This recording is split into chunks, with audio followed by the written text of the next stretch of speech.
Mesdames et messieurs, bienvenue sur ce nouvel épisode du Weekend AB Show, l'hebdomadaire du peuple, le 106e épisode. Mika, on avance et même à l'étranger, t'es toujours au rendez-vous. Comment tu vas? Ouais, ça va. Écoutez, en vacances en direct de Punta Cana, mais j'ai suivi l'actualité du MMA en France et du coup, bah, on reviendra sur toute l'actualité. Et ça, on a raté un petit peu, il me semble, l'actualité de la semaine dernière, donc on va revenir. Donc ça va être peut-être un épisode XXL. On va revenir sur le COF, le RS, le PF. Il y a eu le cas William Gomis, l'UFC 301 hier à Rio. Et Ah, ouais. il me semble qu'il y avait, oui, une nouvelle qui est tombée, c'est la signature de Mathieu Leto du Clos Dana White Contender Series. Donc on va revenir là-dessus. Je crois que tu avais un petit mot, Mika, à faire passer concernant. C'est un petit mot, mais on fait bref. Mais toutes nos condoléances à Francis Ngannou qui a perdu son fils malheureusement. Et Effectivement, voilà, ouais. toutes nos condoléances et nos sincères condoléances. Force à lui, ça va pas être une épreuve facile, surtout qu'il était en bas âge. Donc on a vu Ouais, qu'il a c'est toujours exprimé dur. ouais, il a exprimé en tout cas ses sentiments sur les réseaux. Donc force à lui et nos condoléances. On va revenir, Mika, sur le Ares qui s'est déroulé le jeudi soir. Ares Studio, on avait en main event Dos Santos contre Mohamed Bayo. Donc on en avait parlé, on avait fait la preview de cet événement. Moi, j'ai été sur place et je vais parler rapidement, on va dire, du format studio. Sincèrement, ça m'a plu. Ça m'a vraiment fait penser à l'UFC Apex, surtout que j'avais accompagné Alan Bodo avec Benjamin Sarfati il y a quelques temps. Maintenant, donc, très honnêtement, quand j'étais sur place, ça m'a vraiment fait penser à l'UFC Apex. Même la manière dont les combats se déroulent, la manière dont l'entrée des combattants se fait. Tu sais, il y a une sorte.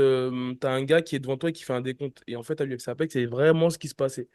Donc pour le Arrêt, ça se déroulait de la même manière. C'était vraiment en fait un format intimiste et c'était bien fait. C'est pas très grand. T'as un peu de public. Donc moi, ce que j'aime bien, et tu sais, à l'époque, je l'avais dit quand on faisait l'hebdomadaire, tu sais, quand il y avait le confinement et qu'il y avait l'UFC, les premiers UFC Apex, c'est que t'entendais, peut-être c'était vraiment au cœur du combat. T'entendais genre la respiration des combattants, l'impact des coups, t'entendais le corner. Bah, en fait, là, le ratio, c'est ce format-là. Après, peut-être il y a certains combattants qui sont pas fans parce qu'ils sont pas galvanisés par la foule. Mais moi, en tant que spectateur, quand je suis sur place, j'apprécie vraiment l'ambiance. C'est une saveur particulière. Après, maintenant, la carte, certes, c'était pas la plus hypante, mais ça va, je m'attendais à. Il y a eu des combats quand même corrects, il y a eu des belles oppositions. Le main event, malheureusement, Mohamed Bayo, il s'incline par TKO sur le deuxième ou troisième round. C'était un combat assez engagé contre un gars qui était invaincu. Et voilà. Et juste derrière, après, Mika, je sais pas si tu as pu le voir le combat derrière le main event. Alors moi j'ai vu le main event et j'ai vu le combat d'Alexandra parce que j'ai regardé sur Fight Night. Pour être honnête, c'est les deux seuls combats que Ouais. j'ai regardé de cette carte. Alexandra, je crois que c'est celle qui a le plus combattu au Ares. C'est ce qu'elle De a toutes dit. ces combattantes, Ouais. Je crois qu'elle a six elle combats a, sur Ares, ouais. elle a 6 combats, 5 victoires, une défaite. Encore une fois, je le redis, hein, je le pense, elle méritait clairement cette place de main event. Ouais. Voilà. Sachant en plus que Mohamed Bayo n'a pas fait le poids, il aurait dû être, selon moi, redescendu d'un étage. Mais encore une fois, ça, je suis pas dirigeant, donc voilà. Mais en tout cas, sa performance et voilà, elle nous a fait du Tekena. Moi, j'ai eu du mal parfois avec Tekena à vraiment accrocher, mais en tout cas, par ses performances, elle te force à Elle force le apprécier ce respect. qu'elle. Ouais, elle force le respect, exactement. Que tu apprécies le personnage ou pas le personnage, elle te force à la respecter. Pour moi, elle méritait clairement le bonus de la soirée. Vraiment, je le dis honnêtement, encore une fois, ça c'est un truc que j'ai pas compris Ouais. et je vois pas à quel moment tu peux donner le bonus à quelqu'un qui rate le poids. Tu vois, c'est comme à l'UFC. À l'UFC, par exemple, une fois que tu fais pas le poids, t'es pas éligible au bonus de la soirée. Mais encore une fois, ça c'est des décisions qui sont prises par l'organisation. Donc en soi, on n'a pas vraiment notre mot à dire. Mais je trouve que c'est pas juste. C'est-à-dire que c'est pas juste pour les combattants qui se plient aux règles et qui font le taf. C'est pas juste pour une combattante qui a 6 combats dans l'organisation, qui a 5 victoires, qui est tout proche de la ceinture, de ne pas être main event de l'affiche. Voilà, c'est tout simplement pas juste.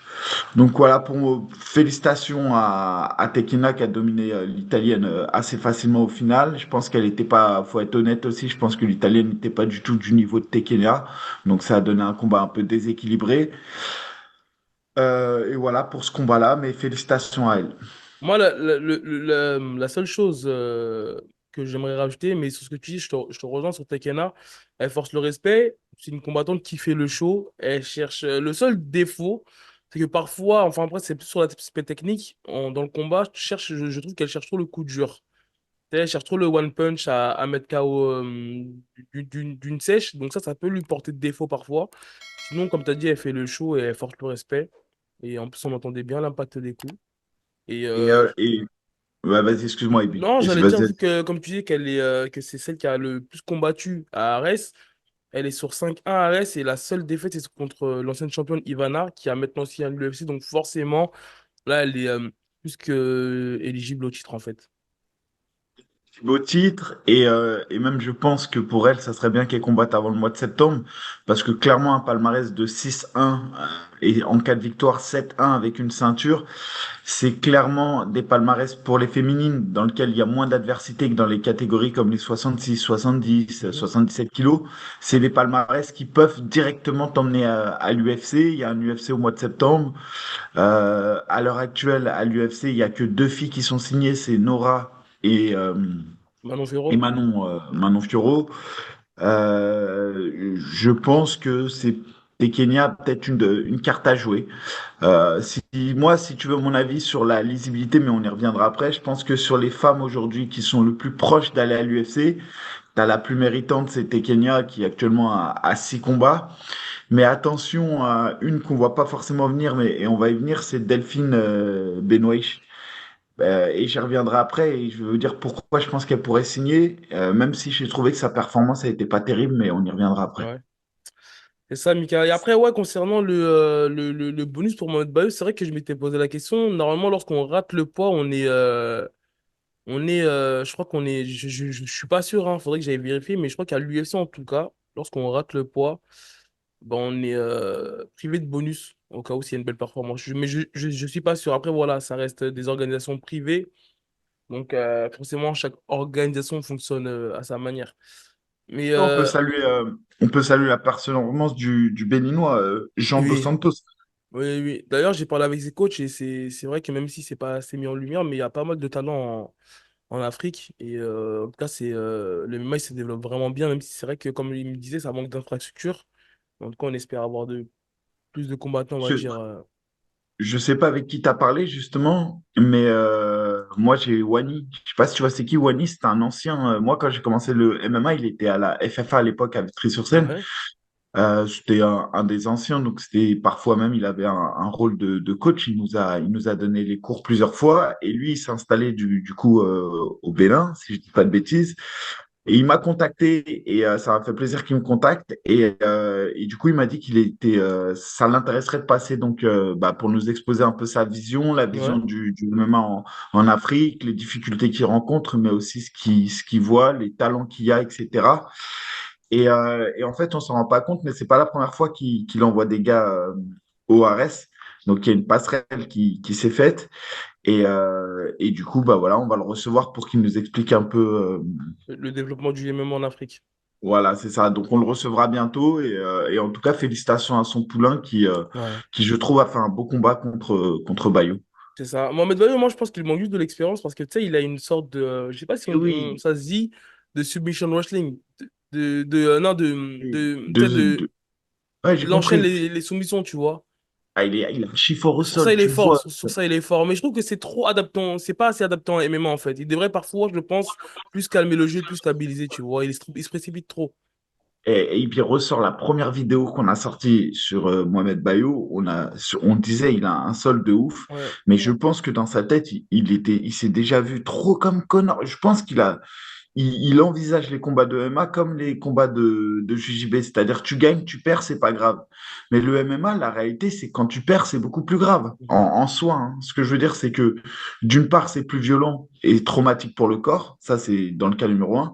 Et dans le cas numéro deux, c'est que les défaites sur le palmarès, elles sont beaucoup plus difficiles Ça te ferme les à portes. effacer que le reste. Ouais. Et aujourd'hui, il a un palmarès de 3-1, mais j'insiste encore une fois sur ces 3 victoires. Bon, il y en a une parce qu'il perdait, mais ça a été reconsidéré parce que son adversaire était dopé. Il y en a une autre Je jure que c'est exactement ce qui s'est passé sur ce combat-là. La défaite contre Gaëtan Dombo, c'est exactement la même physionomie de combat.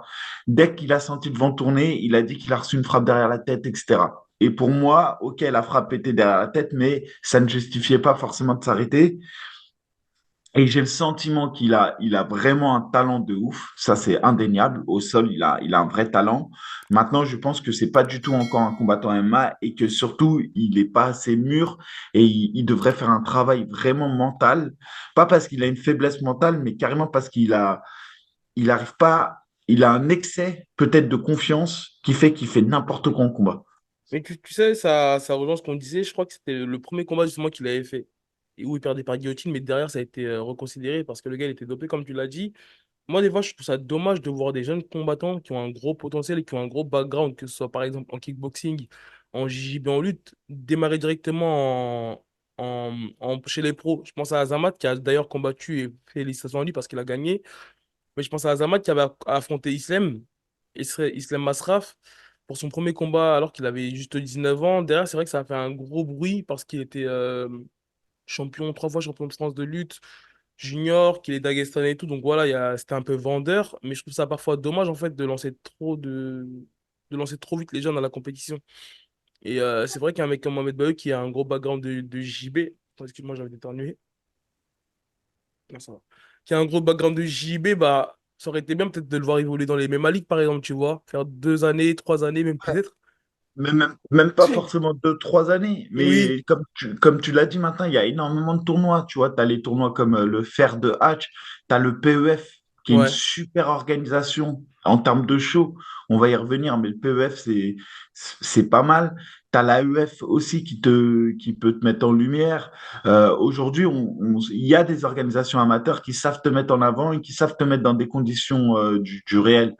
Et là, on voit clairement, en tout cas, qu'il est en train de payer son inexpérience dans le monde amateur.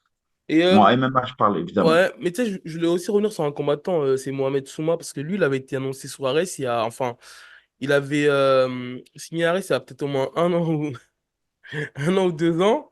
Il a pris du temps en combat, je ne sais pourquoi, mais j'ai trouvé ça dommage parce qu'il affronte un Russe. Le combat, il se déroule à merveille. Très belle gestion des distances. On voit qu'il a des mauvaises intentions sur chaque frappe, mais une fois qu'il arrive au sol, et là, je trouve que selon moi, je trouve que c'est vraiment une négligence du grappling en fait. Tu vois que lorsqu'il arrive au sol, la première chose qu'il fait, c'est qu'il s'allonge. Genre, vraiment, il va mettre les 2 épaules au sol et tu vois aucune action défensive. À aucun moment, il essaie de faire une crevette et tout, et après, derrière, il perd par étranglement. Et comme tu le disais, même pour Mohamed Bayo, c'est vrai que c'est des défaites en MMA, mais les défaites en MMA, c'est pas comme en boxe thaï. C'est pas comme en JB, c'est cruel, hein, et c'est vrai que ça peut fermer beaucoup de portes. Ça empêche, en tout cas, de signer, on va dire, d'une organisation à une autre meilleure, surtout lorsqu'on a une défaite. Et en fait, je trouve ça dommage parfois surtout qu'il a pris du temps, entre guillemets, enfin, du moment où il a signé et entre le moment où il a signé et où il a combattu, il s'est écoulé au moins peut-être 1 an ou 2 ans. Tu vois, donc je pense qu'il aurait pu peut-être montrer un meilleur travail, tu vois. Parce que de bon, en tout cas, il a une très très belle boxe, hein. Je crois qu'il a une carrière en K1, kickboxing et Muay Thai. Et voilà, c'était la petite touche que je voulais apporter. Et voilà. Non, mais Et après, on peut revenir vite fait, mais évidemment, on y consacrera beaucoup plus de temps puisque c'est dans longtemps. Mais le 14 juin, le Ares qui a commencé à dévoiler sa carte, le Ares qui se déroulera à l'Arena, Adidas Arena. Donc Ouais. l'Adidas Arena, c'est la même salle que dans laquelle on organisait le KSW. Bon, après, le KSW, on le sait, hein, en termes de show, pour moi, c'est meilleure organisation limite au monde. Je parle en termes de En son, termes lumière, de écran. spectacle. Ouais, en termes de spectacle. Et c'est vrai qu'ils avaient rendu l'Adidas Arena, c'était incroyable. Donc, je pense pas qu'on ait les mêmes écrans géants là, mais en tout cas, ça va être une belle soirée. Il a déjà annoncé 4 combats, évidemment. Là, on n'analyse pas les combats, mais juste pour vous donner un exemple, Axel Solada, Girimabov. Moi, c'est un combat qui, voilà, bah, clairement, là, on retrouve le Ares Le de RS ce qui Prime. Ouais, le Ares Prime. Et clairement, Mustafa Haïda contre Binaté, Ares Prime. Et Amin Ayoub contre Riles Soudela 2. Quand tu connais Amin Ayoub le passif, etc., qui peut Ouais. avoir avec le Ares, la bouche Non, qu'il mais a, franchement, il va revenir avec l'écro là.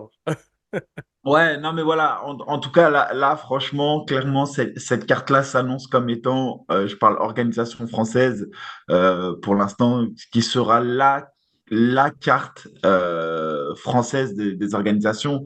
Autant je suis archi critique sur la carte qui a été faite là, à la Rest Studio, autant là, il faut avouer que le Ares, la carte du RS 22 s'annonce ouf. Après, j'ai pas bien compris, pour être honnête, ce qui se passe actuellement le RS. Si j'ai bien compris, le directoire, il y a plein de choses. Le management factory aussi change de patron. Enfin bref, il y a des investisseurs qui viennent. C'est-à-dire que je pense que tu as un groupement d'investisseurs qui viennent et qui sont intéressés sur plein de choses. J'ai pas bien compris hein, exactement ce J'ai qui se reçu le passe. communiqué, mais moi, tu sais, moi, ce genre de choses-là, ça Ouais, me... non, mais c'est pareil, surtout que le communiqué, il dit qu'en fait, tu as un fonds d'investissement qui vient, Ouais. mais j'ai pas le sentiment que les rôles soient redistribués. C'est juste que, Bah, en gros, entre ça n'appartient nous, plus à Fernand Lopez et Benjamin Sarfati. non, Donc, ça n'appartient plus qu'à eux. C'est-à-dire que oui, c'est pour ça que je te dis, ils ont revendu leur part, quoi. bah, et ce que je veux dire, c'est qu'avant, ils étaient déteneurs avec d'autres personnes parce qu'ils avaient déjà ouvert les fonds. Et là, tu as un actionnaire qui est venu. Maintenant, ça veut pas dire qu'ils ont plus de part dedans, hein. Je Écoute, sais pas, tu vois, c'est pour ça que je te dis, c'est là, on est sur des trucs. Bon, ouais, après, je sais que les maîtres fumés, il avait détaillé ça. Donc, ceux qui veulent ouais, en savoir plus, faut se diriger vers eux. On n'est pas les meilleurs, en tout cas, pour expliquer ce genre de choses, ouais, mais sur ça, en plus, voilà. Mais en tout cas, il risque peut-être d'y avoir de changements. Je sais pas comment ça va se.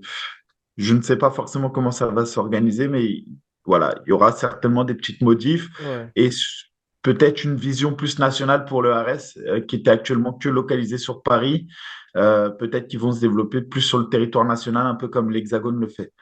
Mais c'est vrai Voilà. qu'en tout cas, avec l'annonce qu'ils ont fait, bah, ils se confirment leur place de leader. Parce que même sur Et la carte, il pour y a marqué. l'instant, ouais, ils étaient en grosse perte de vitesse, c'est ce qu'on disait, hein, clairement. Ouais. Pour moi, quand tu voyais la carte de l'Hexagone, enfin la carte du RS Studio, je te jure que je trouvais que la carte du COF à Lille était mieux. Tu vois ce que je veux dire? Sincèrement, hein, entre la carte du RS Studio et la carte du COF, j'ai trouvé que sur papier, la carte du COF était bien meilleure. Maintenant, clairement, la carte du RS, là, va être difficile à battre. Euh, Tu sais, j'ai hâte de voir ce que l'Hexagone peut proposer, mais ça va être très difficile à mais tu sais, battre. Mika, même d'un point de vue audiovisuel, je te jure, hein, même la dernière Non, fois, je ça, le rien disais à dire. que. Et en fait, d'un point de vue audiovisuel, d'un point de vue show, ça se démarque. En fait, je sais pas, mais le RS, ils ont su laisser leur empreinte. Tu sais, Non, mais c'est en termes de production. En en termes termes de de production, production, ouais, et je suis sûr que ça fait ben, vraiment la différence quand tu regardes le coffre à la télé. Et quand tu regardes, tu sais, c'est des petits détails cons, hein, mais des fois, par exemple, tu vas voir enfin, pas le speaker, mais par exemple, au coffre. J'ai regardé sur Twitch ou sur YouTube, je sais plus. Et en fait, tu avais par exemple, j'ai oublié son prénom, celle de MMA Story France, désolé à elle, mais qui a interviewé les combattants à l'intérieur de l'octogone. Et tu sais, parfois, des petits bémols, il y avait des problèmes de son, tu vois, t'entendais pas bien ce qu'il disait, tu vois. Et je suis sûr que quand tu regardes le RS à la télé, tu vois que ça ressemble à une organisation internationale, tu vois. Et quand tu regardes le COF ou parfois l'Hexagone à la télé, bah, tu vois que c'est une organisation française. il y a pas photo, AB, en termes de production. Ouais. Ares devant. Après, encore une fois, le Ares, c'était la 22e, je crois, édition ou 23e. Le COF, c'était la 5e édition. Oui, c'est vrai. Tu vois, il y en a. Tu vois, faut aussi remettre les choses en Bien état. sûr. Mais moi, là, je parlais uniquement sur les cartes, hein. Sur la carte, en tout cas, la carte du COF était pour moi bien meilleure que celle de Oui. l'Apex. Maintenant, clairement, je suis d'accord avec toi, je n'ai rien à redire. Ensuite, on a le PEF. Ouais, c'était Euh, vendredi. Non, c'était jeudi soir. Je crois que c'était le même soir que c'était le RS aussi, hein. exactement. Donc, on l'avait déjà dit, hein, c'est une organisation 100% amateur.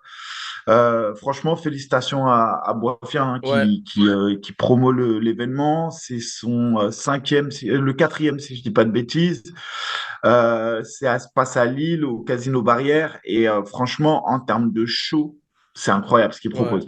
Aujourd'hui, si vous êtes amateur, que vous avez envie de combattre et que vous avez envie de faire vos armes sur le parcours amateur avant d'aller sur le truc professionnel, c'est l'une des meilleures organisations qu'on peut vous proposer. Mais Mika, c'est marrant parce que justement, dans le dernier épisode, on parlait de, genre, de l'Hexagone, de l'ARES et du COF. Et en fait, ça, c'est pareil pour les organisations amateurs.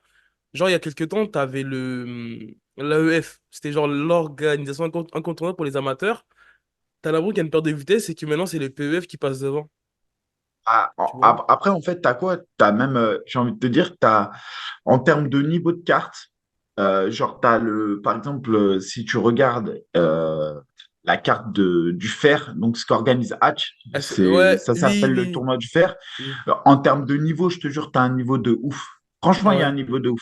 Maintenant, en termes de captation et promotion, il y a un budget qui est inférieur de fois 10 au PEF.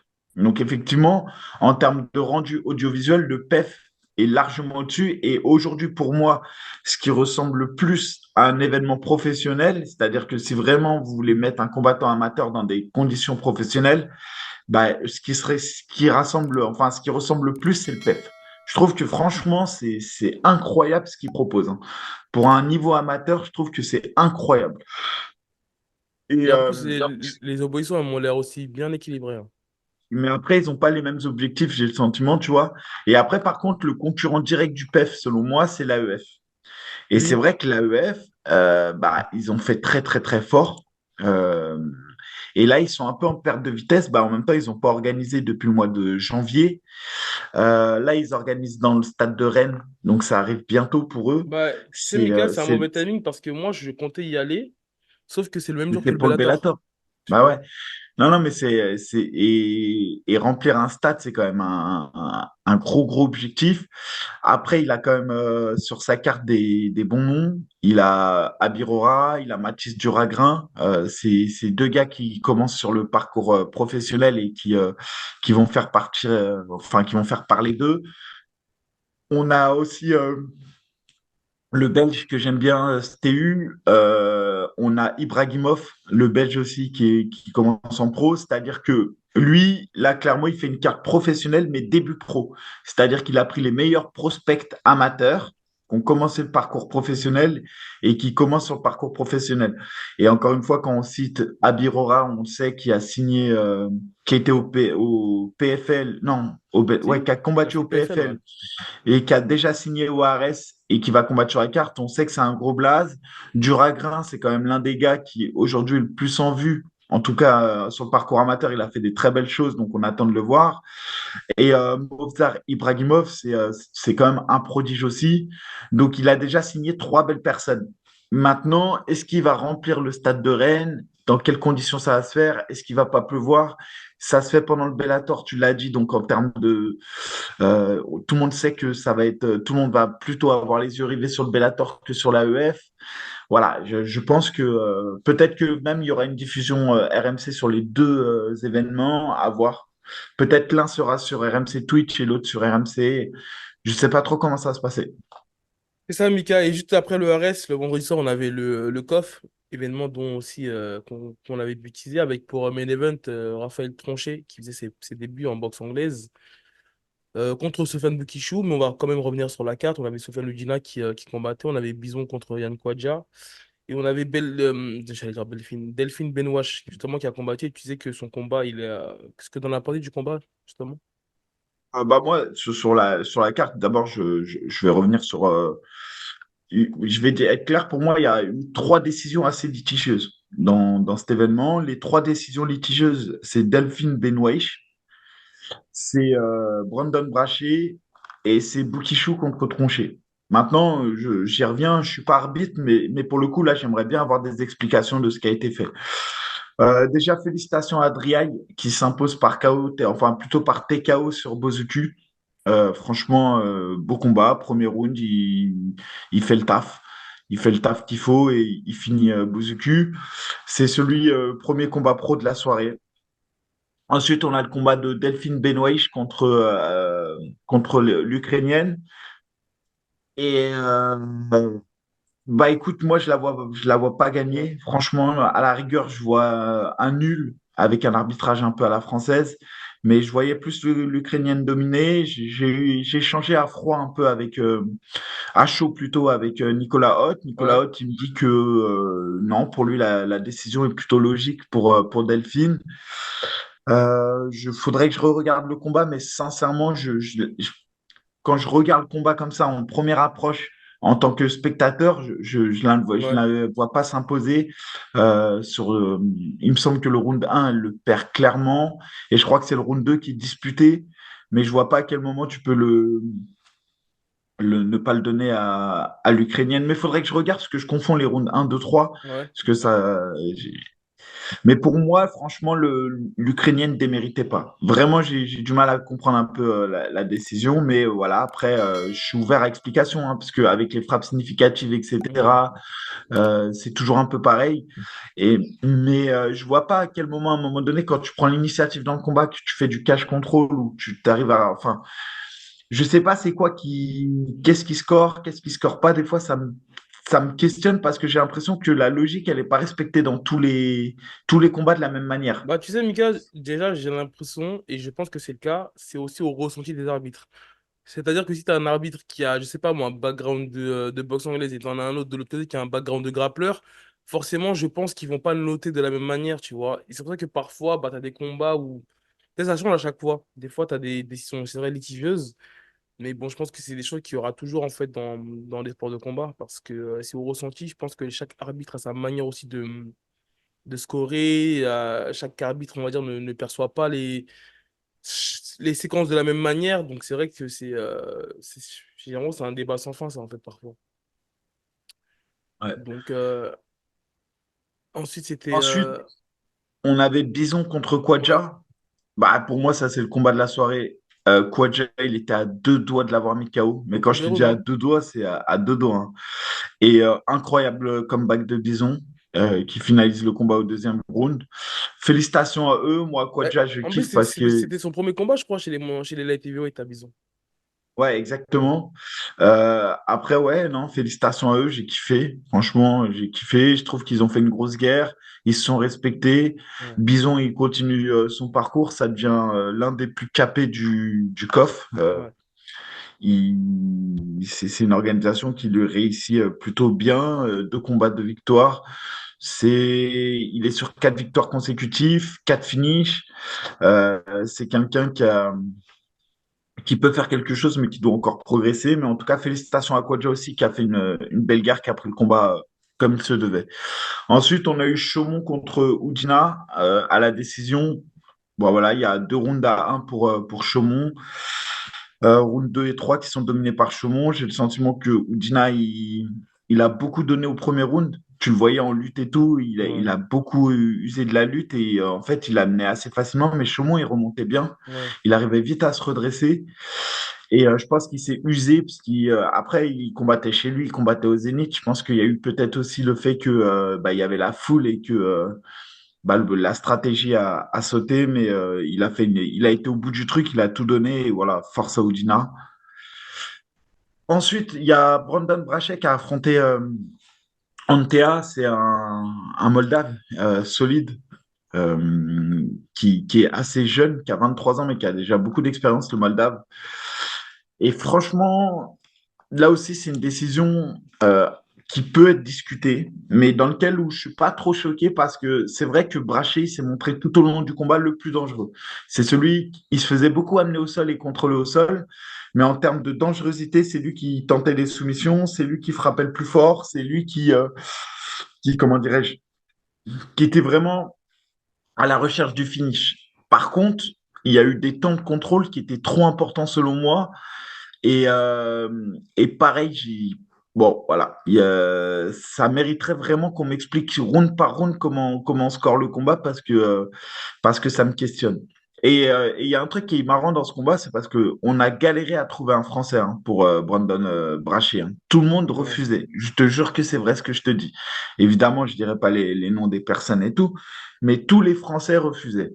Euh, je te jure que quand ils ont vu le combat, tous m'ont dit ouais, j'aurais dû le prendre, ouais, truc. Mais les gars, c'est facile de dire ça après. Mais pourquoi vous ne prenez pas le combat? Pourquoi vous me dites ouais, il me faut une vraie prépa, il me faut ci, il me faut ça, il faut que j'ai bu de l'eau, il faut. Eh les gars, c'est trop facile de Mais parler une écoute, fois que vous avez. les Non mais gars, attends, non mais, ouais, non mais ça m'énerve un peu parce non que mais j'ai reçu beaucoup de messages qui me disaient après coup, ouais, je le Hmm. prends. Mais frérot, pourquoi tu ne l'as pas pris avant? Mais écoute, t'as vu Michael Grogu contre Islam Asraf, il prend le combat. Et Ouais. ben, il se passe exactement la même chose. C'est-à-dire qu'il y a eu des refus, et t'en as qui ont dit en gros, ouais, en gros, ben, en vrai de vrai, j'aurais pu le prendre, tu vois. D'ailleurs, il a signé avec Dominance MMA, Islam Asraf. sais pas si tu as vu, et il se peut Il y a que Abdelaziz, c'est ça? c'est ça avec Ali Abdelaziz. Donc, en tout cas, la manière dont il utilisait la chose, j'ai l'impression qu'il y a une belle chose qui arrive pour lui. Donc, en tout cas, on Ouais, mais l'espère. après, franchement, moi, je le trouve. Je l'avais déjà dit, hein. Tu te souviens, Islam, je t'avais dit, je le sens. Ouais, Il m'avait impressionné, moi, Islam. Et je pense que c'est le gars qu'on ne voit pas venir et qui, a moins de 93 kilos, va faire du sale aussi. ouais. Même à moins de 84, il me semble Mika, je pense, il m'avait dit. Ouais, ça j'ai des doutes, mais à voir. Ouais. Mais j'ai des doutes sur le fait qu'il puisse vraiment descendre à 84, du moins pas tout de suite. C'était la petite parenthèse. Donc, ouais, tu disais, donc, tu as eu pas mal de messages Voilà, qui. deux choses. Les gars, quand vous voulez, ce que je veux dire, ça sert à rien de venir après coup dire ouais, si, ouais, ça, parce que la performance du combat, faut pas négliger aussi que Antaï, il est solide, tu vois. Et vraiment, c'est un gars solide. Donc, félicitations en tout cas à Brandon Brachet qui a, tout au long du combat, réussi à répondre aux attaques d'Antea, même si selon moi, il y a quand même discussion à avoir. Vraiment, après, je suis ouvert à discussion, hein. S'il y a un arbitre qui peut m'expliquer vraiment, j'aimerais bien comprendre. Mais voilà, en tout cas, c'est quelqu'un qui poursuit sa progression et lui aussi à suivre chez les 66 kilos. Et au COF, on sait qu'il y a des belles opportunités qui pourront se produire parce qu'on sait qu'on a Nikita, il y a lui à 66, il y a Oussama à 66, il y a Malek aussi, de la bonne école à 66. Donc potentiellement, il y a un carré final pour la ceinture à 66 kilos chez les Français qui peut être intéressant quand on voit un peu ce qui se passe. Donc, hâte de suivre cette catégorie au COF, qui est l'une des plus belles catégories, les 66 kilos. On passe au main event, Mika, parce que, bah, selon toi, il y a eu aussi un problème d'arbitrage. Voilà, pour moi, clairement, je vois pas comment Boukishou, il y a draw sur ce combat avec un point de pénalité pour trancher. Jamais de la vie, on donne 2 rounds à trancher sur le combat. On lui en donne un. Le round qui gagne, il prend un point de pénalité, donc c'est annulé. Ouais. Derrière, il y a un round pour Boukishou, net, net, net. Le Et deuxième à la round, ouais. rigueur, le troisième round, si tu fais un round vraiment qui est scoré, on va dire, euh, à l'encontre de Boukishou, tu mets draw. C'est-à-dire que tu mets deux, au final, il y a 2 draws et un pour Boukishou. Donc, je vois pas à quel moment Boukishou perd ce combat. Mais vraiment, je n'arrive pas à comprendre à quel moment Boukishou perd Donc, ce combat. en gros, si on score, Mika, si Tronchet il prend le premier round, on va dire qu'il a 19, c'est ça? Ouais, mais point de pénalité Point de pénalité, 9-9. donc ça fait 9-9. Donc ça Ouais, fait 18-18. Je suis en ouf, ça fait 9-9 pour le premier 9-9, round. ouais. Donc le deuxième round, c'est Boukishu qui le prend. On est sur Ouais. un 18 ou un 19? Moi, je dirais 19. Parce que je, Pour je- moi, je regardais, je crois, Aldric je vais revérifier là, ce qui mettait en story qu'il avait lui noté 18. ouais, 18, je trouve que ça serait peut-être aussi. Mais j'ai même pas besoin de mettre 18 pour le faire gagner. Je te jure, 19, je le fais gagner. Donc Mais ok, il y a une domination qui est assez nette, totale. Mais pour moi, il n'y a pas assez de dommages pour scorer un 18. donc on est sur un 19 pour le deuxième round. Donc si Ouais. le troisième round il est scoré nul, c'est un 9-9, on est d'accord? Ou un 10-10? Ouais, voilà. Moi, non, mais moi, pour moi, je le mets à Boukishou le troisième. Mais je dis même, vas-y, tu considères que c'est C'est vrai que dans le troisième égalité. round, Mika, il s'est pas passé grand-chose. Voilà. Donc, tu peux dire, vas-y, si t'es sévère, tu dis, vas-y, on met match Ok. nul. Mais jamais de la vie, tu le donnes à trancher le troisième Ok, round. donc là, le fait qu'ils ont mis un draw, c'est qu'ils ont donné le troisième à trancher. À trancher, exactement. Ok, Et ouais, là, ça, pour c'est vrai moi, que il y c'est a un petit peu quelque... dur, ouais. Ouais, pour moi, il y a quelque chose qui va pas. C'est vrai que c'est un Franchement, il y petit a peu quelque dur de chose. donner le troisième round à trancher. Là, vu de cet œil-là, moi, je pensais que c'était un troisième round nul, justement. Et ouais, mais c'est vrai que, ouais, en prenant du recul, bah forcément, la logique, ce serait une décision pour Boukishou. Ah, moi, pour moi, clairement, Boukishou, il méritait, quoi. Après, Boukishou, je crois qu'il a été annoncé. Enfin, sur la carte du Ares du mois de juin, j'ai vu qu'il y avait sa photo. Et il y a ta photo aussi. Et après, et après je me suis dit, peut-être que AB, il va affronter Boukishou. Eh, t'es vraiment un salaud, toi. Ah, bah, qui sait, peut-être, hein. Après, c'est vrai que ça Ouais, paraît logique quand tu vois que deux bah, poids ça lourds paraît sur une logique parce photo. que non, mais quand tu regardes la carte, tu vois, il y a déjà 14 combattants à peu près sur la Ouais, carte. Je crois que j'en ai même compté 15. ouais, J'ai compté 15 combattants. Donc, du coup, j'ai vu les deux seuls poids lourds, c'est toi et lui. Donc, tu vois ce que je veux dire? ouais. Mais il Et, me semble qu'il y a un combat mais qui après, devait se faire en plus, non? j'ai Hein? pas réussi à relier tout le monde, les uns les autres. Bah, par exemple, le Samir Fadin, je crois qu'il n'y a pas son adversaire. Donc c'est vrai qu'on est 15. Voilà, Donc mais j'ai pas même compté. Younoussov, il n'y a pas son adversaire. Non, il n'y a pas son adversaire. Ouais, mais c'est pour ça, je sais pas combien de combats ils vont faire, mais je crois qu'il y a au moins 14 combats, hein. C'est possible, hein. Mais Franchement, je sais pas, j'ai même pas la carte, j'ai pas la je te carte. dis, j'ai relié les. Il y a Harry Bora qui va combattre. Haribora. Elle t'abuse, Pardon, gros. pardon, pardon, pardon. Abibora, Abibora. Habibora qui va combattre. Mais voilà, après, il y en a certains. Par exemple, il y a Jordan Zebo. Mais j'arrive pas à le relier non plus, Non, Zebo. Jordan, je pense que son adversaire, il n'est pas sur la carte. Tout comme Et l'adversaire de tu crois que Title Shy, il va affronter Abibora, peut-être. Habibora? Ouais, c'est ce que je me suis dit. Ouais, c'est possible, hein. Ouais, c'est ce que je me suis dit. Parce qu'Habibora, il combat à combien? 70? Il combat 110, ouais. Mais après, le fait qu'il combatte aussi le 17 mai, tu sais, c'est un peu, je trouve, risqué, hein. Tu sais, même Bah, s'il lui écoute, mettait un gars facile, tu sais, bon, j'espère qu'il sera préservé des blessures, mais tu m'as après, compris. Title Shy, c'est pas facile, hein. C'est pas non plus, mais c'est pas facile non Ouais, non, plus. non, je te parlais du combat qu'il aura entre-temps à l'AEF. Ah ouais, ouais. Il faut pas que ce soit un combat non plus qui lui crée du dégât, quoi. Non, mais c'est pour. Tu vois, quand tu vois la carte, il y a plein d'adversaires, j'arrive pas à les relier. C'est pour ça que je te dis, il va y avoir énormément de combats sur cette carte. Ouais. The biggest arrest event of time. Bah, c'est Bon, cool, vas-y, ça. on peut continuer. Et, ouais. Donc, Boukichou, alors, tu le Mais sens comment, Mika, tu Boukichou? sais, Eh, tu le sens il y comment, a une chose que tu Boukichou? dois. En plus, tu t'es entraîné chez Aldric. Ça veut dire Aldric, il connaît tes faiblesses maintenant. Ouais, on s'était entraîné l'an dernier, il m'avait bien accueilli et tout, c'était cool. Et en plus, Et du coup, je comptais y retourner cet été. Donc je pense qu'on ah va un ouais. petit peu décaler. Et vas-y, du coup, tu vas gagner. Tu penses que tu vas gagner facile. J'ai une question à te poser juste avant ça. Il y a une rumeur qui dit que qu'on t'avait proposé Baki pour le tatouage. C'est vrai, on m'a proposé Baki. C'est vrai, c'est vrai. Bah, si tu veux, Ok. qui t'a donné cette rumeur? C'est toi. Ah, bois bien ton coca. Et pourquoi ça s'est pas fait ça d'ailleurs? Ah, je suis mort du genou, gros. J'ai le genou en vrac. Ah, c'est vrai, effectivement. On doit un bon rétablissement. Ah, mais c'est bien. Donc, on peut passer à la suite. C'était. Non, je crois qu'on a parlé de tous les événements, Mika, qui se sont faits. On D'ailleurs, a parlé de tous les événements, juste pour vous dire quand même, comme ça on fait un 360. Oubliez pas qu'il y a le clac, clac, clac, clac, qui quoi? revient le 15 mai. Non, non, l'Hexagone Ouais. qui revient le 15 mai. Alors, c'est quoi l'event? Non, mais c'est déjà dans 10 jours. Ah, maintenant, c'est déjà. Non, non, qui revient le 24 mai, pardon.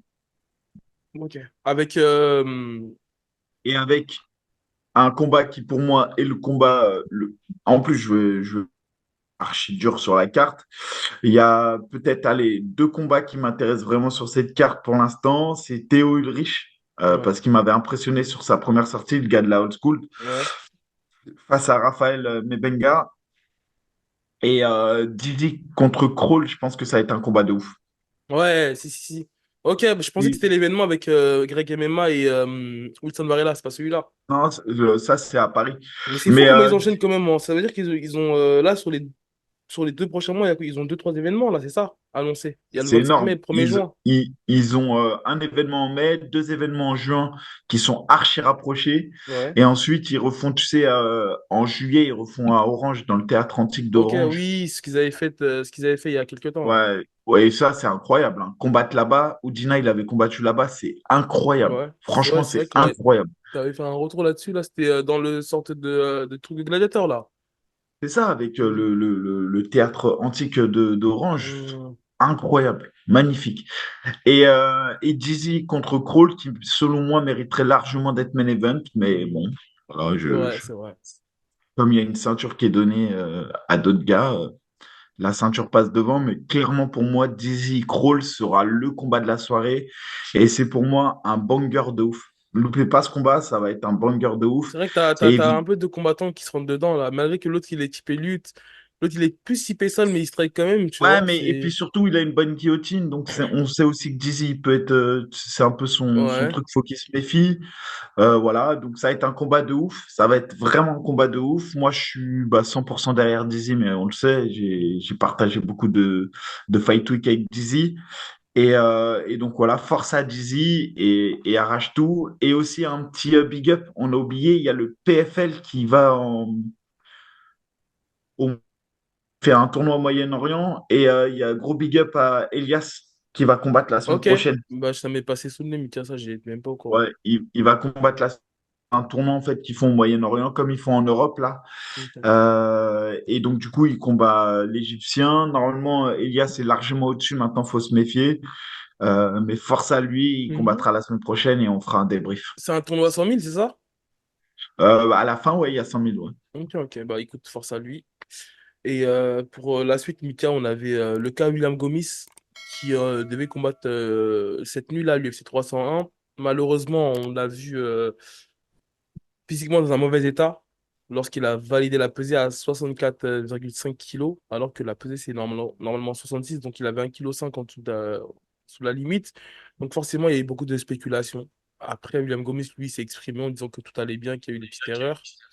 Moi, en fait, mis à part le fait que ça s'est passé bah, comme ça s'est passé, je trouve qu'il y a quand même une volonté parfois de nuire Allez-y, insultez-moi dans les commentaires de suceurs, mais c'est vrai que je trouve qu'il y a une volonté de nuire lorsque ça vise les MMA Factory, parce que, pourquoi je dis ça?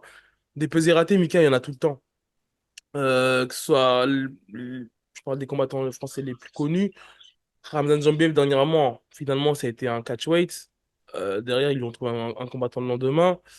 Il y en a souvent. Toi, je pense que tu as déjà eu des pesées ratées dans ta vie. Donc, voilà. À qui la faute, ça, voilà, c'est... Il y a pesé raté et il y a le fait d'arriver dans l'état où il est Oui, arrivé. non, mais C'est deux choses différentes quand même avec Big Boy. je suis d'accord sur ça. Mais en gros, ce que je veux dire, c'est que, ok, il y a la pesée ratée, il y a le fait de passer sous, de cutter même trop, en fait. C'est vrai que on se pose des questions. Et maintenant, on sait que déjà, le cutting, ça met à mal. Un cutting raté, ça met à mal. Et en fait, pourquoi je te dis ça? Parce qu'il y a quelques temps, William, je l'avais reçu en interview et tu sais, il parlait d'une maladie qu'il avait eue et du traitement qu'il prenait. Tu vois, il dit que c'est une maladie assez rare et du fait qu'il prenait un traitement, en fait, ça lui faisait prendre pas mal de poids. Et l'interview, elle est sur la chaîne, hein, donc vous pouvez aller la voir, il faut juste descendre assez bas. Et donc, du coup, je sais que ça lui fait des complications par rapport au cutting, par rapport à la perte de poids, tu vois. Donc, après, voilà, il s'est pas exprimé là-dessus en disant que lorsqu'il dit que tout allait bien. Mais je trouve que parfois, c'est vrai que c'est amplifié lorsque c'est les MMA Factory. Je te jure que Mika, t'as juste à aller voir sur Twitter et c'est abusé Ouais. comment les gens ils Ça, déversent c'est leur haine. évident. C'est évident. Après, comme je l'ai dit, le MMA Factory, ils ont été. Franchement, ils ont connu pour moi l'apogée il y a 2, 3 ans de ça. Ils Ouais, étaient à l'apogée, même il y a 1 an et demi de ça. T'avais le Ares performait, ils avaient les combattants comme Taylor Lapillus, Nassourdine Imavov, ouais, Cyril Gann qui était sur le toit du monde, qui avait fait la ceinture, etc. Et il y a eu franchement une grosse descente un peu aux enfers, c'est ce que je disais. Hein, et d'ailleurs, même Cyril Gann, pour moi, il paye un peu l'image un peu noire qu'il y a autour du Factory. Actuellement, ils sont dans le bas le plus ils sortent la tête de l'eau, ils y arrivent. hmm, Mais ce que je veux dire, c'est vrai que par rapport à ce que l'image que reflétait le Factory il y a 1 an et maintenant, pour moi, il n'y a pas photo. Il y a vraiment, ils sont dans le down, ils sont dans le creux de la vague.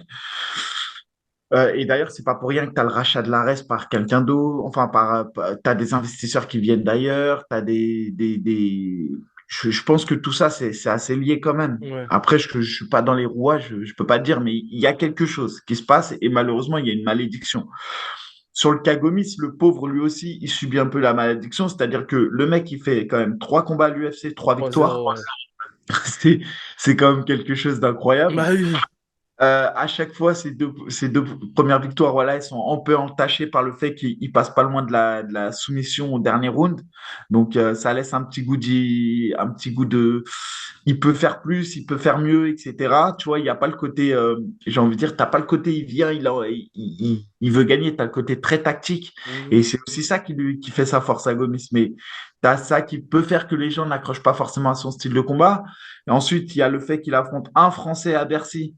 C'était la première opposition franco-française à Bercy ouais. pour l'UFC. Il se passe ce coup de pied dans les parties, l'intervention de l'arbitre. Pareil, ça fait encore une victoire mitigée alors qu'il gagnait largement le combat. Contre Gemuri, c'était un combat à sens unique. Et à ça, tu ajoutes tout ce qui se passe autour du Factory, tu ajoutes cette pesée ratée. Et tu ajoutes la communication, encore une fois, désastreuse qui intervient à la suite de cette pesée ratée. C'est-à-dire que c'est clair et certain que tu as le communiqué qui sort par la sueur, et derrière, la sueur dit, mais jamais Gomis n'a dit ça, et donc pour prouver que c'est Gomis qui l'a dit, La sœur il- qui a dit qu'il... c'est la sueur qui par écrit Ouais, ont retransmis en fait le vocal de Gomis. ouais. Ensuite, tu as le média, donc les maîtres fumés qui disent non, c'est pas Gomis qui a dit ça. La sueur communique un audio Ok. de Gomis en train de dire ça. Et ensuite, tu as cet audio où tu vois que Gomis est mal au point et qui fait l'audio, etc. Et ce que je veux dire, c'est que la communication, elle est encore une fois, mais désastreuse. Désastreuse. Je vois pas à quel moment le combattant qui est à l'hôpital doit déjà se justifier. Tu vois ce que je veux dire? Mhm. C'était pour moi la dernière chose à faire de faire un message de Gomis au grand public français. Il avait le temps. On n'avait pas besoin et, qui rassure sa famille, qui tout ça. Mais c'est pas à 3 heures, tu es dans l'hôpital sur ton lit, tu fais un audio. Tu vois ce que je veux dire? Non, mais après, je pense que Mika, s'il a fait l'audio, c'est qu'il était sûrement sorti de l'hôpital. Je Ah, pense. quand tu vois l'audio et tu Moi, vois écoute, son je te souffle, jure, pour être très etc. honnête, hein, l'audio, je l'ai même pas entendu. J'ai vraiment pas du tout suivi, même ce que la sœur, ils ont Mais mis. La vérité, j'ai pas si, suivi. si tu écoutes J'ai... l'audio, tu dis déjà, même si tu es bien entouré par ton coach ou ton coin, Hmm. la première chose que ton coin va dire, c'est on verra ça Ouais, prends après. des temps, prends du temps, on rentre en France et... Rassure ta famille. Si la sœur essaye de rentrer en communication avec Gomis, tu lui dis, écoute, on verra ça après. Mhm. S'il y a un contrat d'exclusivité avec eux ou pas des médias, bah, tu dis pas de souci, on voit ça après. Mais là, ce que je veux dire, c'est que pour moi, la communication n'est pas bonne, encore une fois. Ou à la rigueur, c'est Sarfati qui aurait dû prendre la parole pour Gomis et dire voilà, on va à l'hôpital, l'état de Gomis est Ouais. rassurant, peu importe, tu vois. Mhm. Mais c'est ce qui me semble être critiquable, c'est vraiment La comment manière dirais-je, dont ça a été fait. la communication plus qu'autre chose. Ensuite, sur le cutting, on a déjà vu les cuttings de l'extrême. Tu vois Khabib quand il est dans des états de mort. Oliveira, il a encore pleuré lors de son dernier coaching, tu le voyais. Holloway, il a bout de souffle à chaque fois. C'est vrai que ça n'a pas été Maintenant, annulé, ouais. Maintenant, Gomis, il est en début de carrière et tout. C'est clair que, il faut qu'il fasse attention au Mhm. cutting, qu'il trouve sa bonne catégorie de poids. Et voilà. Et il s'est passé quelque chose. Encore une fois, de dire que il est descendu 1,5 kg en dessous du poids parce qu'il a vomi, là aussi, erreur de communication. Tu vomis pas 1,5 kg. Hmm. Pareil, de dire que ton cutting, tu n'avais que 2 kilos à cutter et tu te retrouves dans cet état. Ça, Impossible. c'est ce qu'il a dit sur la vidéo, ça. La vidéo, j'ai vu Oui, ça. mais tu es d'accord avec moi que c'est impossible ou pas? Hmm. Si tu as 2 kilos à perdre, jamais de ta vie tu te retrouves dans cet état. Soit tu es parti de beaucoup plus haut, et il faut être très clair dans tes explications et dire que voilà, tu partais de plus haut, tu as fait une surhydratation, tu avais déjà que tes 5 kilos et il te restait que 2 kilos à perdre et tu es parti perdre ces 2 kilos et c'est à ce moment-là que tout a dégénéré. Mais si tu n'as que 2 kilos de déshydratation à faire, jamais dans ta vie tu te retrouves dans cet état-là. Mhm. Et Non, ça, il n'y a c'est... personne qui peut me dire le contraire, hein. Si tu arrives, par exemple, tu dois faire, même pour les poids légers, par exemple, tu es à 60 kilos et tu dois être à 58 et tu n'as vraiment que 2 kilos de déshydratation à perdre, jamais de ta vie tu n'arrives dans cet état-là. Mais Donc, écoute, c'est que Mika, moi, je propose en tout cas qu'on le reçoive et qu'il nous explique ce qui s'est passé. Parce que c'est vrai qu'arriver à 64 kilos, bah forcément, on se pose des questions. Surtout que la catégorie, elle est à 66 kilos. Ça veut dire que déjà, de une, c'est chaud de côté. Et de deux, t'arrives sous la limite. Donc, c'est que, ouais, c'est qu'il y a quelque chose qui cloche. Donc, écoute, je propose qu'on le reçove, s'il le veut bien. tu Normalement, te ça... souviens pas, ouais, moi, j'avais fait une vidéo où je disais les calculs sont pas bons. Ouais. Genre, parce que j'avais perdu 400 grammes en plus. Ah 400 oui, si, grammes si, en si, si, plus. si, Tu te je souviens, me rappelle. Ouais. je me suis pesé avec 400 grammes en moins. Je te jure, ma vie, elle allait ça, ma vie Ah ouais, allait s'évaporer de mon corps. tu m'étonnes, tu m'étonnes, ouais. Et quand je me suis pesé après, j'ai fait la vidéo, je disais les calculs sont pas bons, Kevin. Et c'est pour ça que je vois pas à quel moment tu peux perdre 2 kilos en plus. Et c'est pas en vomissant que tu perds 2 kilos. Tu vois ce que je veux dire? Ouais, non, C'est si, si, je vois, hein. Surtout que tu sais de quoi tu parles quand tu parles de cutting. Donc, ouais, ça. Mais bon, écoute, en tout cas, voilà. on va faire en sorte de le recevoir et qu'il s'explique. On lui posera les questions qu'il faut. Et la dernière news, Mika, c'est Mathieu Leto Duclos qui signe au Dana White Contender Series. J'en ai pas plus en tout cas sur la date, ni sur l'adversaire, mais c'est une bonne chose. On sait que c'est un combattant qui est quand même divertissant. qui prend des risques. Et c'est parfois ce qui plaît peut-être au matchmaker, hein. Même si parfois il est pas loin d'être mis KO, mais voilà, c'est un combattant qui fait le show, qui a du cœur. On l'avait déjà dit, ils ont un style un peu Warin, hein. C'est le Ouais, style c'est ça. Warin, c'est le style aussi un peu empreint de la Chute box du Brésil, je trouve. Euh, il y va, il est un peu comme De Bienne. Pour moi, vraiment, Leto et De Bienne, c'est un peu le même type. Leto, il me fait un peu penser aussi à Prochaska, un peu, dans son style. Oui, mais même physiquement, hein, des fois, je vois ce que Ouais, tu il veux se dire. ressemble même. Ouais, Ouais, ouais, ouais. clairement.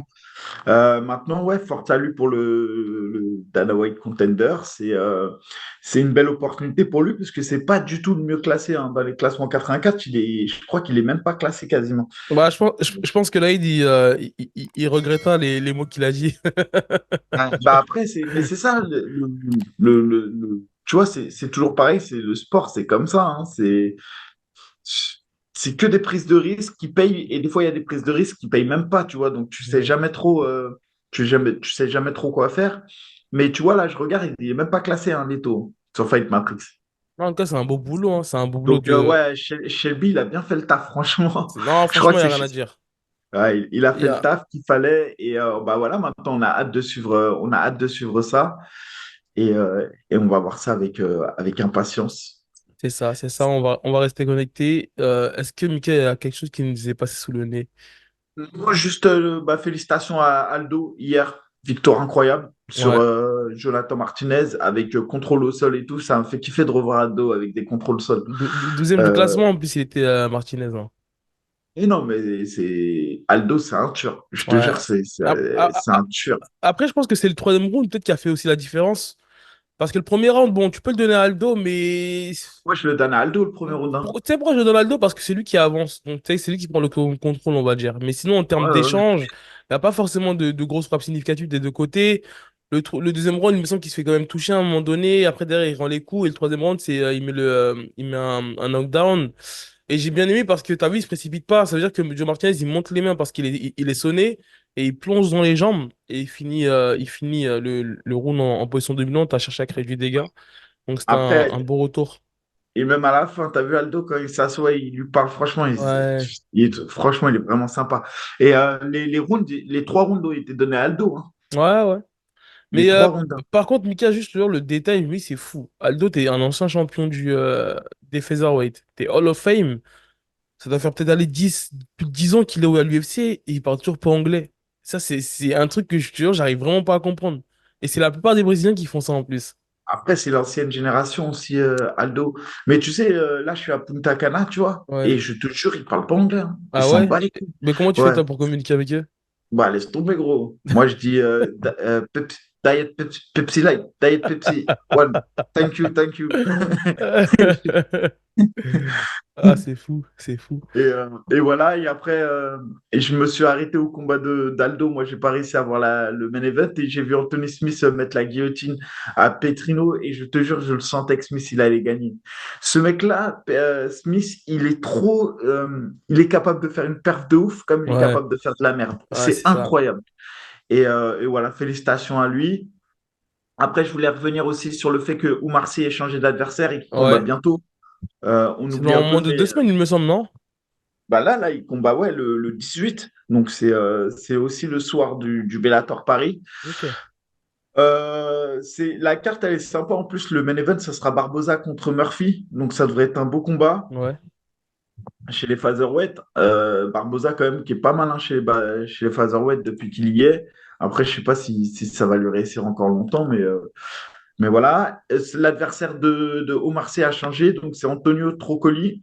Et là aussi, c'est plutôt cool pour Omar Sy, puisqu'il va affronter un adversaire en fait, qui a été signé à l'UFC pour affronter Olive Saint-Preux en Ouais. 2022. Et cet adversaire, il s'est blessé ou je ne sais pas ce qui s'est passé, mais il n'a pas combattu depuis 2021, novembre Mhm. 2021. Ouais, ça remonte quand même maintenant. Ah ouais, bah c'est très bien pour, comment dirais-je, pour Oumar, parce que ça veut dire que son adversaire, il est resté inactif pendant 3 ans. Ouais. Donc, en général, c'est plutôt bon signe. Ça sera son premier combat à l'UFC, au gars. Donc, franchement, tous les indicateurs sont ouverts pour qu'Oumar puisse briller Ouais. sur cette Faire une belle première. performance, ouais. Exactement. Maintenant, voilà, c'est un UFC Apex. C'est à Vegas. Il est en entrée de carte.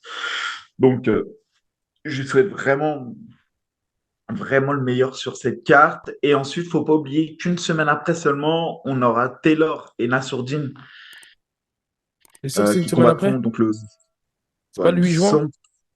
ouais, c'est ça. C'est Ah deux donc, semaines après. c'est 2 semaines Deux après semaines alors, après. ouais. Ouais, même 3 semaines quasiment. T'as raison. Et voilà, bah, c'était juste pour un petit clin d'œil à eux deux qui combattront sur la même carte. Ça sera sur un UFC qui se déroule à Louis, à Louisville, dans le Kentucky. Donc, je connais Kentucky. pas. Kentucky. Et Taylor qui affrontera, donc on l'avait dit, Cody Stamann, un Américain plutôt profil lutteur, mais qui sait Ouais. striker quand même. Et évidemment, Nassourdine qui rentrera, j'espère, dans le top 5 Et c'est en et main qui event, hein, affrontera normalement, Calvin. Nassourdine Ouais, main maintenant. event, ouais. Et sur cette carte, il y a aussi un autre combat, mais pareil, on y reviendra. Mais je vous invite à regarder. C'est Ludovic Klein qui affrontera Thiago Moïse. C'est le mec qui avait affronté Thiago Moïse, c'est le mec qui avait affronté Benoît Benoît Saint-Denis à à l'UFC l'UFC Paris, ouais. Bercy 2, ouais. Et Ludovic Klein, c'est un gars qui, pour moi, je l'aurais bien vu contre Fares. Ils ont exactement le même palmarès à l'UFC, 5-2.